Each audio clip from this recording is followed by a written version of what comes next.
Hello everybody, we are having another dose of simple mix today. It is this classy, beautiful and elegant blouse. Trust me, it only takes 30 minutes to make this and it is going to make you feel beautiful and empowered. If you want to see how I got this in the shortest possible time, keep watching.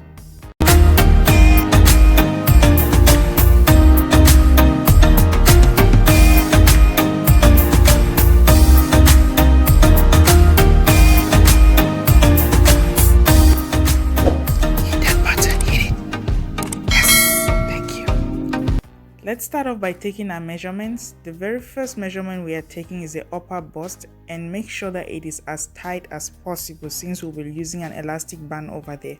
In my case, I have 36. My next measurement is the sleeve length. I'm just estimating the length of my sleeve plus 3 inches because I'm going to be adding some gathers. Next, I'm taking the length of my blouse. However long you want your blouse to be, that is the length you should be taking here. In my case, I have 20 inches. I'm also taking my wrist measurements. Be sure that it's fitted as much as possible. In my case, I have 7 inches and this is the length of my elastic band. I'm doing the same thing for my upper arm.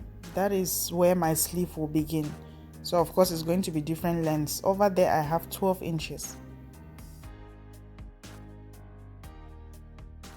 Now let's go over the supplies we need for this project. So basically you need your tape, you need the fabric, your scissors, and you need 2 elastic bands. The larger elastic band for the main blouse, this is 1 inch in width and then a 1/4 inch in width as well for the sleeves.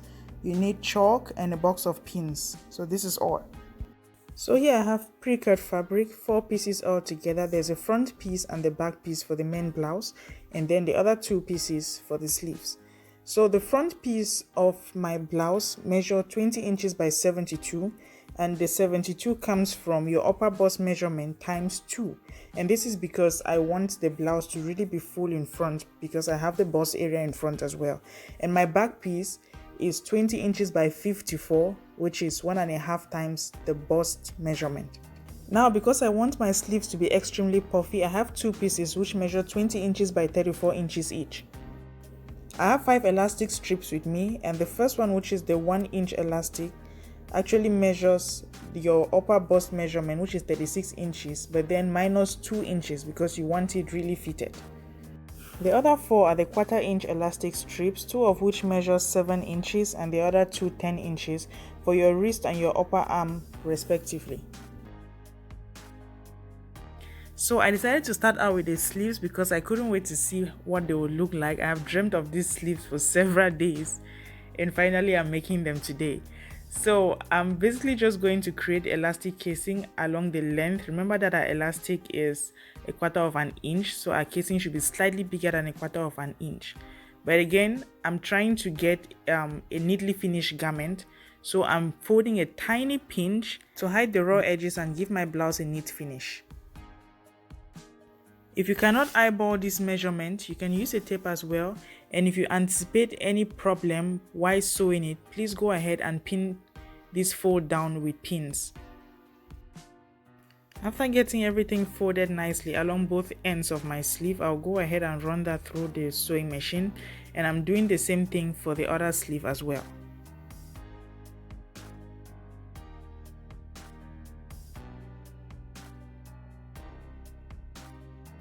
Now that our elastic casing has been created or nicely sewn, it's time to create that magic.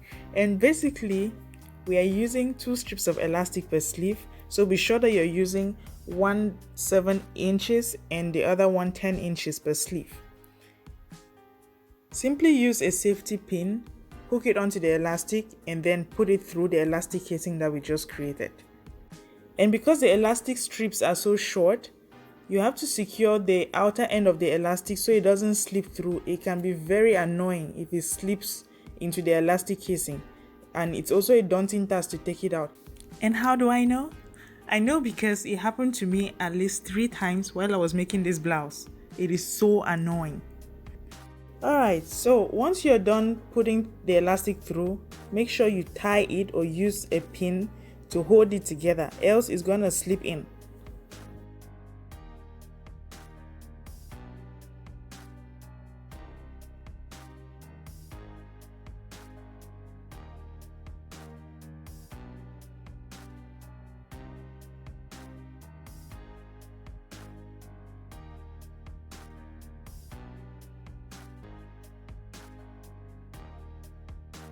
And voila, this is our puff sleeve. So all we have to do now is to close the opening.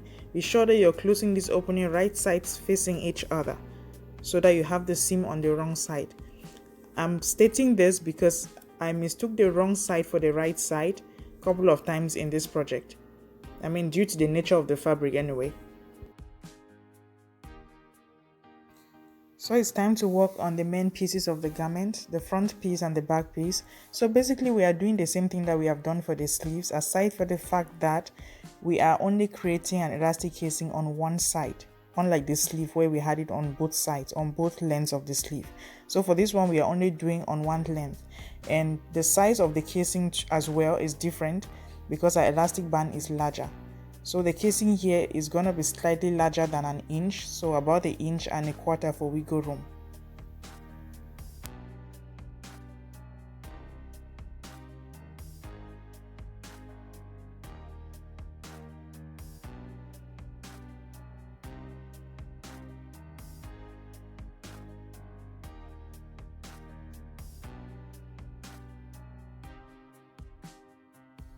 After creating my elastic casing, I'm turning the fabric to the other side to create a nice hem to cover the raw edges. This should be about a quarter of an inch folded over twice. Now repeat this process for the front piece as well, and also remember, if you cannot eyeball this, please use a tape for your measurements. Now my pieces are all ready. They have been sewn nicely and it's time to fit in the elastic cord. And what I'm basically doing now is to divide my elastic band in half, one piece for the front and the other piece for the back.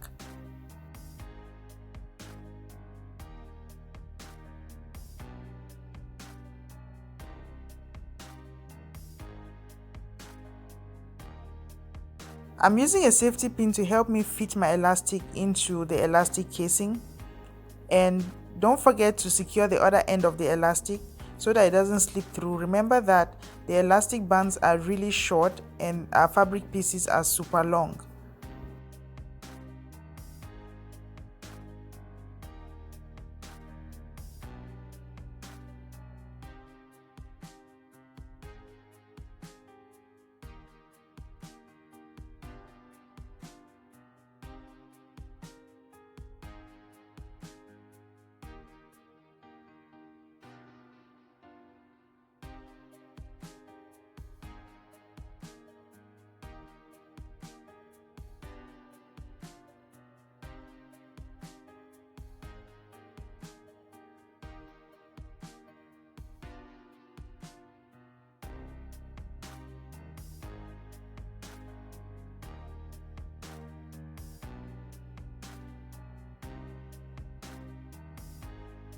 My elastic has been fitted, and what I'm doing now is securing them. I'm separating the pieces and securing the elastics down on both sides because I have to work with the front and the back piece simultaneously now. So basically what we have to do now is to place the front piece and the back piece right sides facing each other and stitching both sides from top to bottom. After stitching both sides, your garment should be all nice and complete. The last thing here is you can decide to attach your sleeves to the blouse or leave them separate. I opted for the separate sleeves because I like variety.